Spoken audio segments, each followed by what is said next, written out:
que está aí completando aí 40 anos, né, Maria? Vamos orar com o Diácono Luiz Fernando, orando pela irmãs, depois eu estarei ministrando a bênção pastoral, que já, nessa oração já faz o encerramento.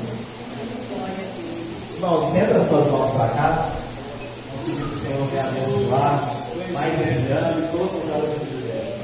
Senhor, nosso Deus, Pai, nós louvamos o Senhor, exaltamos e glorificamos o teu santo nome, porque o Senhor é bom, o Senhor é glorioso, o Senhor é bondoso.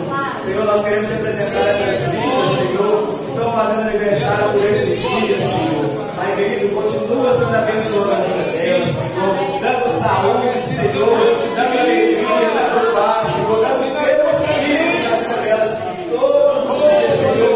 Pai querido, presente elas com toda a sorte de Deus, Senhor, que o Senhor continue brilhando no rosto delas pela bênção da salvação, Senhor, em nome de Jesus. Pai, nós também queremos te agradecer, Senhor, por esse culto abençoado, Senhor, pelas orações aqui feitas, pela palavra, Senhor, pelos louvores, Senhor. Nós temos certeza, meu Pai, que nós saímos aqui edificados, Senhor,